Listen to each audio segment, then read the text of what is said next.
Hi ಸ್ನೇಹಿತರೆ, ಇವತ್ತು ನಮ್ಮ ಅಮ್ಮಂದು 11ನೇ ದಿನದ ಒಂದು ವರ್ಷದ್ದು ಕಾರ್ಯ ಇತ್ತು.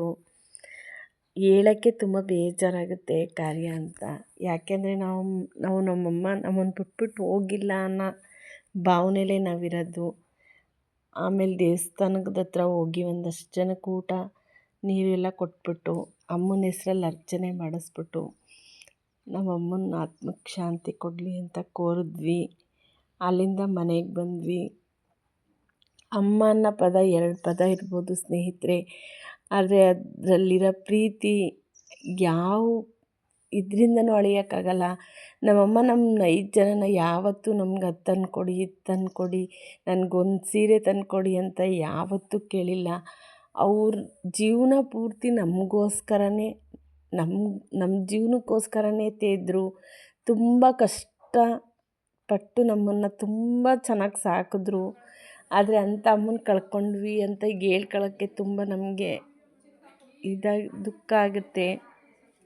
ಯಾಕೆಂದರೆ ಅಮ್ಮನ್ನ ಕಳ್ಕೊಂಡಿರೋರ್ಗೆ ಅದು ಅಯ್ಯೋ ವಯಸ್ಸಾಗಿದ್ದು ಬಿಡು, ಏನೇ ಆಗಿರಲಿ ಅಮ್ಮ ತಾನೇ.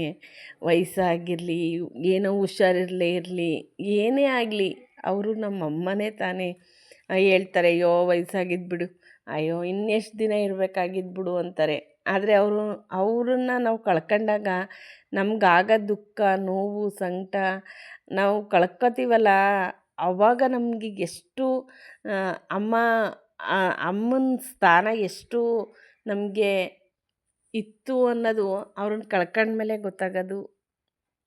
ಅವ್ರು ಇದ್ದಾಗ ಇರೋ ಪ್ರೀತಿಗಿಂತ ಅವ್ರು ಹೋದಾಗ ಕಳ್ಕೊತೀವಲ್ಲ ಸ್ಥಾನ, ಅದೊಂದು ಮನೆಗೆ ಒಂದು ಮೇಟಿ ಇರಬೇಕು ಯಾವಾಗಲೂ. ಒಬ್ರು ಹಿರೀಕರು ಅಂತ ಇರಬೇಕು ಮನೇಲಿ, ಆವಾಗಲೇ ಅದೊಂದು ಮನೆ ಅನ್ನಿಸ್ಕೊಳ್ಳೋದು. ಏನು ಒಬ್ಬರು ಇದ್ದಾಗ ಅಯ್ಯೋ ಇದೇನು ಹಿಂಗಂತಾರೆ ಹಂಗಂತಾರೆ ಅಂತ ಹೇಳ್ತಾರೆ, ಅಯ್ಯೋ ಎಲ್ಲದಕ್ಕೂ ಮಾಡ್ತಾರೆ ಅಂತ. ಆದರೆ ಅವರು ಹೋದ್ಮೇಲೆ ಆ ಸ್ಥಾನ ತುಂಬಕ್ಕೆ ಯಾರ ಕೈಲೂ ಆಗಲ್ಲ. ಎಷ್ಟು ಸಂಬಂಧಿಕರನ್ನ ಒಂದುಗೂಡ್ಸೋದಾಗಲಿ, ಮಕ್ಕಳನ್ನ ಒಂದುಗೂಡ್ಸೋದಾಗಲಿ, ಒಂದು ಮನೆ ಅಂತ ಒಂದುಗೂಡಿಸಿ ಜೀವನ ನಡೆಸ್ಕೊಂಡು ಹೋಗೋದು ತಾಯಿ ಕೈಯಲ್ಲಿ ಬಿಟ್ಟರೆ ಇನ್ಯಾರ ಕೈಲೂ ಆಗಲ್ಲ. ಅದಕ್ಕೇ ತಾಯಿ ಇದ್ದಾಗಲೇ ನಾವು ತುಂಬ ಚೆನ್ನಾಗಿ ನೋಡ್ಕೋಬೇಕು. ನೋಡ್ಕೊಂಡು ಇದ್ದೀವಿ ಅನ್ನೋದಕ್ಕಿಂತ ಅವ್ರನ್ನ ಕಳ್ಕೊಂಡಿದ್ದ ದುಃಖನೇ ನಮಗೆ ತುಂಬ ಜಾಸ್ತಿ ದೊಡ್ಡ ನೋವು. ಒಂದು ವರ್ಷದ್ದು ನಾವು ಮಾಡ್ತಾಯಿದ್ದೀವಿ ಅಂದರೆ ನಮಗೆ ನಮ್ಮಮ್ಮನ್ನ ಬಿಟ್ಟು ನಾವು ಯಾವತ್ತೂ ಒಂದು ಕಾರ್ಯ ಮಾಡ್ತಾ ಇರಲಿಲ್ಲ, ಒಂದು ಇದು ಮಾಡ್ತಾ ಇರಲಿಲ್ಲ.